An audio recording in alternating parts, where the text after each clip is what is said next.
அந்த மூசா லேசுப்பட்டவன் அல்ல, தண்ணீரிலே தாரை கண்டுபிடிப்பவன். ஒருவேளை அவனுக்கு நமது திட்டம் தெரிந்து மனிதர்களை காப்பாற்றும் முயற்சியில் இறங்கி இருக்கலாம். எஜமா, எதுக்கும் உங்க ஞான திருஷ்டில அவன் என்ன பண்றான்னு பாருங்க. பார்க்கிறேன்.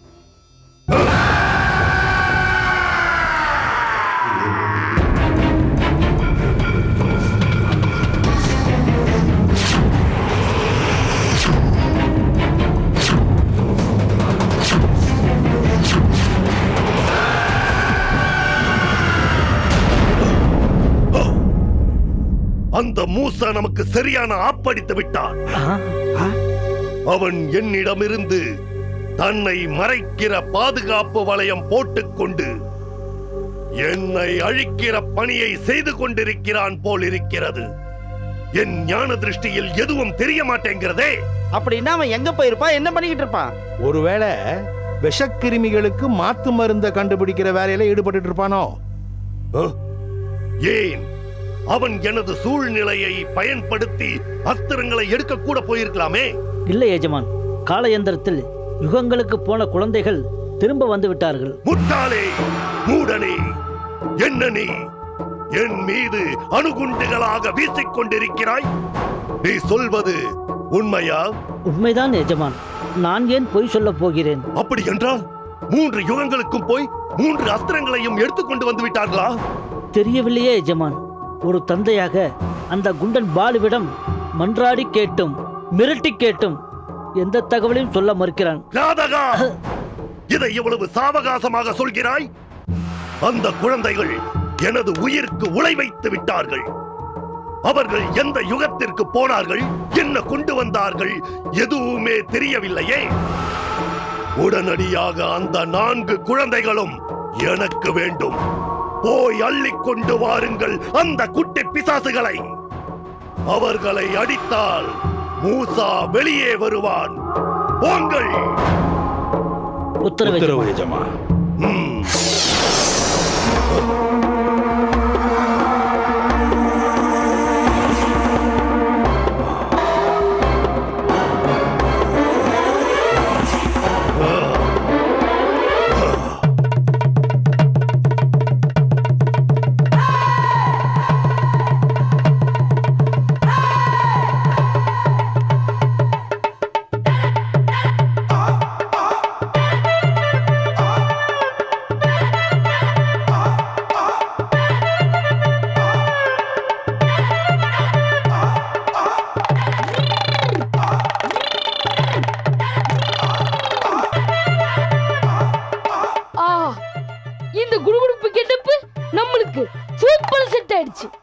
அந்த எச்சனிங்க கிட்ட தப்பிக்க கொஞ்ச நாள் இப்படியே தெரிய வேண்டியதுதான். என்ன அம்மா தான் நம்மள காணாம ரொம்ப தவிச்சு போயிருப்பாங்க. சரி, இந்த கெட்டப்ல போனா அம்மா நம்மள கண்டுபிடிக்கிறாங்களா இல்லையான்னு செக் பண்ணுவோம். அப்படி கண்டுபிடிக்கலன்னா அப்பாவோட நிலைமையை பத்தி பூதாகரமா குறி சொல்லி ஜாக்கிரதையா இருக்க சொல்லிட்டு வந்துடலாம். பாலு, உன் நிலைமை பாத்தியாடா? எப்படி இருந்த நீ இப்படி ஆயிட்ட? உன் சொந்த வீட்டுக்கு நீ மார்வெஸ்ட்ல போக வேண்டியதாயிடுச்சு. என்ன குடும்பம் சரிது, என்ன குடும்பம் சரிது, என்ன குடும்பம் சரிது. நடக்கிறது நடக்கட்டும். அம்மா சீ, எட்டப்பே வாத்திட்ட. நல்ல காலம் பொறுக்கு, நல்ல காலம் பொறுக்கு. ஜக்கம்மா சொல்றா, ஜக்கம்மா சொல்றா, ஜக்கம்மா சொல்றா. ஜெய் ஜக்கம்மா, ஜெய் ஜக்கம்மா, ஜக்கம்மா சொல்றா. வாமா வாமா, ஜக்கம்மா சொல்றா, ஜக்கம்மா சொல்றா. வெளியே வாமா, வெளியே வாமா.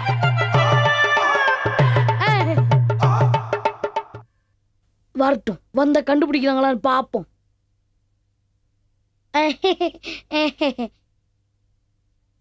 நீயா? தாயே, நீயாண்ணா? இல்லப்பா, மீச வரைஞ்சு வச்சிருக்கேல்ல, அதனாலதான் குடுகுடுப்பியான்னு கேட்டேன். அப்படியா? நல்ல வேலை தப்பிச்சோம்.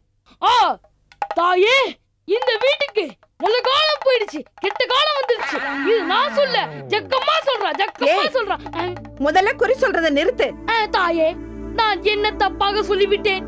எதற்கு இப்படி கோவப்படுகிறாய்? பின்ன வாசல்ல வந்து நின்னுகிட்டு கெட்ட காலம் பிறக்க போகுதுன்னு சொல்ற உன்ன கொஞ்சமா முடியும்? மிச்ச மீதி ஏதாவது இருந்தா உனக்கு போடலான் இருந்தேன். இப்ப அதுவும் கிடையாது, கிளம்பு. ஐயோ தாயே, இது நானா வேண்டும்னே சொல்லல. ஜக்கம்மா என் நாக்குல குடியிருந்து குறி சொல்றா தாயே, குறி சொல்றா. உன்னை பார்த்தா சின்ன பையனா இருக்க, நீ சொல்றத எப்படி நம்புறது? அம்மா, வயச பார்க்காதீங்க, வாக்க பாருங்க. ஒரு 10 நாளா இந்த வீட்டு ஆம்பளோட நடவடிக்கை சரியில்லாம இருக்குமே.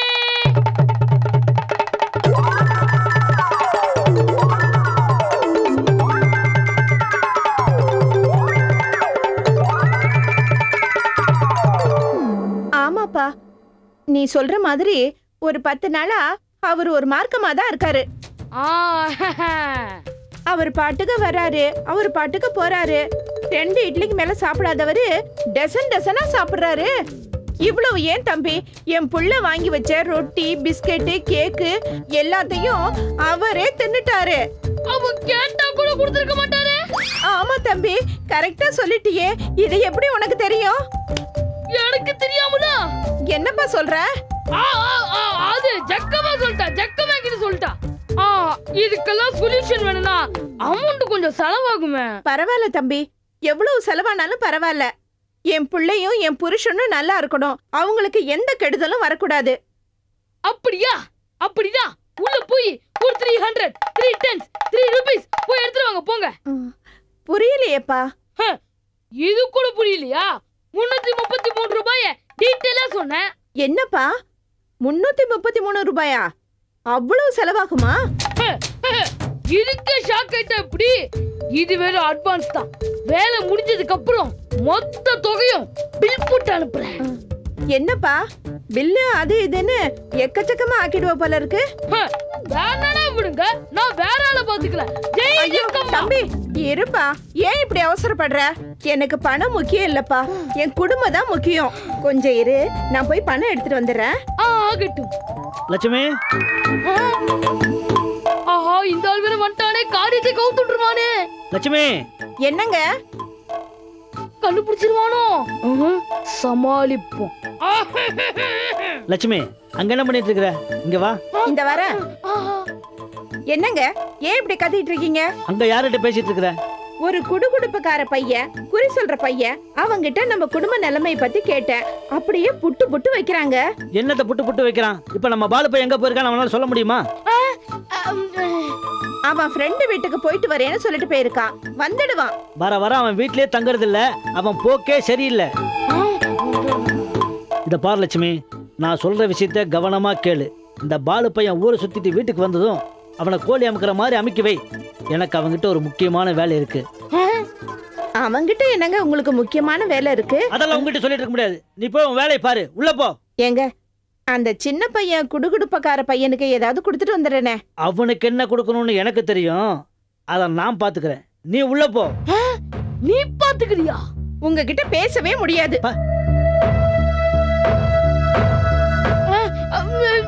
கொஞ்சம் தைரியத்தை வர வச்சுப்போம். ஜக்கம்மா ஜக்கம்மா சொல்ற.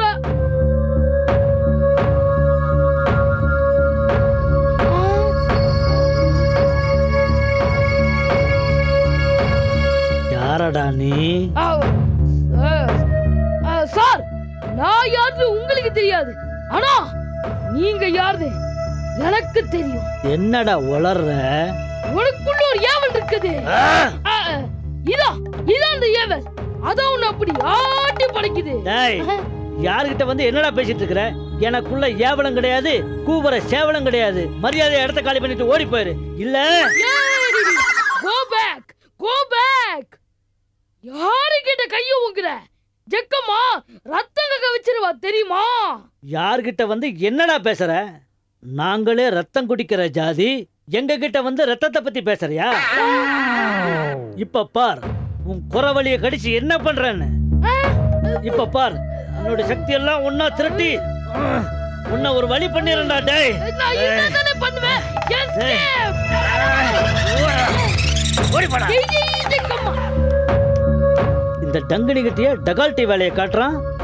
இந்த ஏரியா பக்கம் வரட்டும், அவன் குறவழியை கடிச்சு ரத்தத்தை குடிச்சிடுறான்.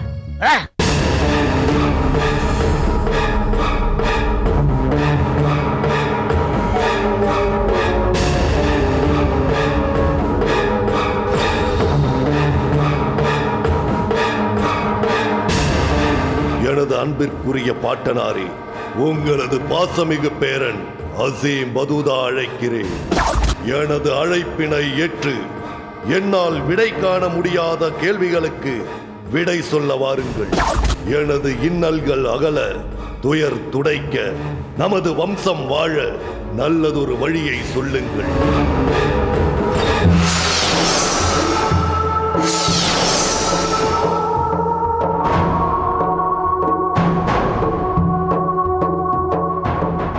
என் மீது பேரன்பு கொண்ட பேரனே அசீம் பதூதா.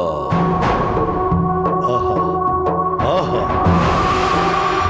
வாருங்கள் பாட்டனாரே, எனது அழைப்பை ஏற்று காட்சி தந்தமைக்கு நன்றி. நன்றி நமக்குள் எதற்கு அசீம்?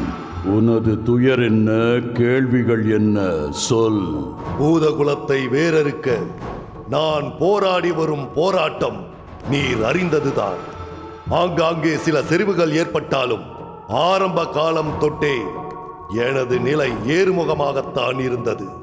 ஆனால் சமீப காலமாக அப்படி இல்லை.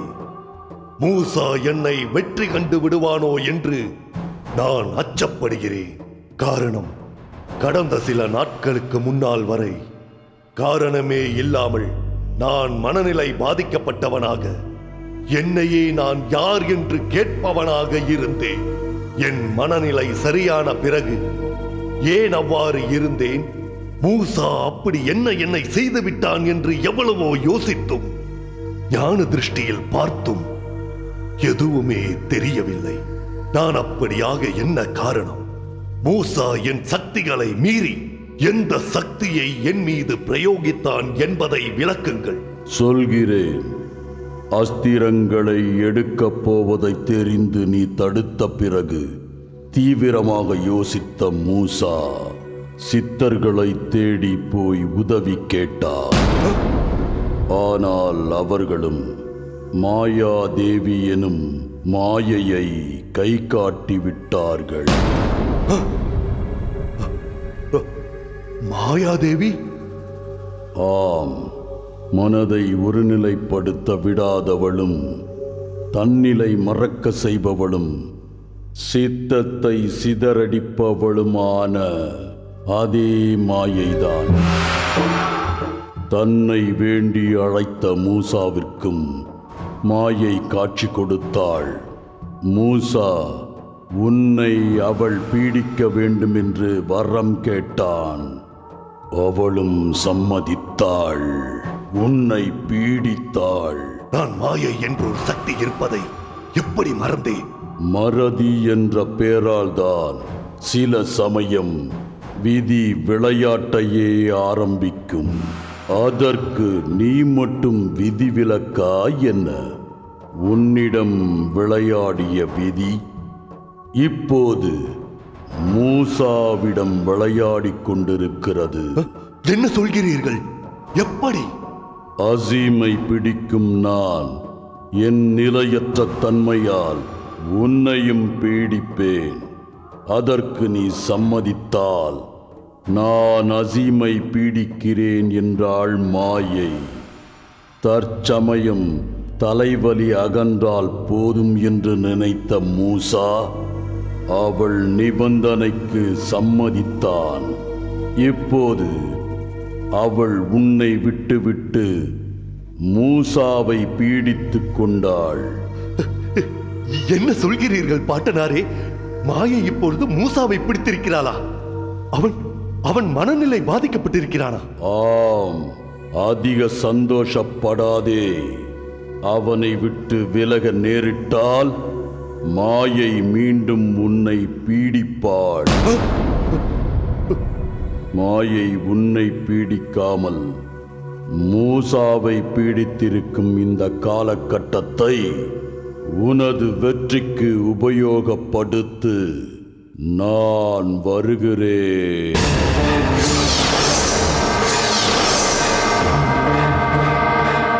மீண்டும் என்னை மாயை பிடிக்கும் அபாயம் இருந்தாலும் பிடிப்பதற்குள் நான் மூசாவை அழித்தாக வேண்டும். அழித்தாக வேண்டும்.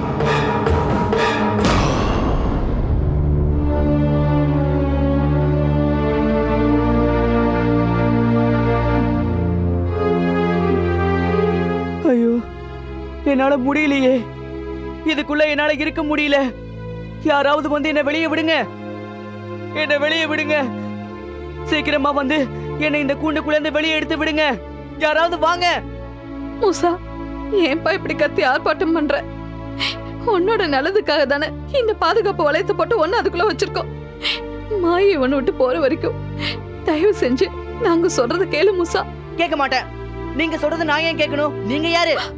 நான் யாரா? நான் உன்னை 10 மாசம் சுமந்து பெத்தவப்பா, உன் அம்மா. என்ன கூட உனக்கு அடையாளம் தெரியாம போச்சு. இல்ல, நீ என்னோட அம்மா இல்ல. நீ வேற யாரோ. நான் உன் அம்மா அப்பா. உன்னை பெத்து சீராட்டி பாராட்டி வளர்த்தவ. உனக்கு ஒண்ணுனா எனக்கு வந்த மாதிரி துடிச்சு போறவ. நீ எப்பவும் நல்லா இருக்கணும், நல்லா வாழணும், பூதலோகத்தை ஆளணும்னு ஒவ்வொரு நாளும் கடவுள்கிட்ட வேண்டவ. நீ இப்படி ஆயிட்டியேன்னு மனசுக்குள்ள ரத்த கண்ணீர் வடிச்சிட்டு இருக்க என்ன பார்த்து நீ உன் அம்மா இல்லைன்னு சொல்லிட்டியே மூசா. அம்மா அம்மான்னு சொல்றியே. நீ என்னோட அம்மாவா இருந்தா எனக்கு நல்லது தானே பண்ணிருப்ப. படிக்கும்னு தெரிஞ்சும் எந்த அம்மாவாது தன்னோட பிள்ளைய இப்படி ஒரு வளையத்துக்குள்ள போட்டு உட்கார வைப்பாளா? சந்தோஷமா ஆடி பாடி விளையாட விடாம இப்படி அடைச்சு வைப்பாங்களா?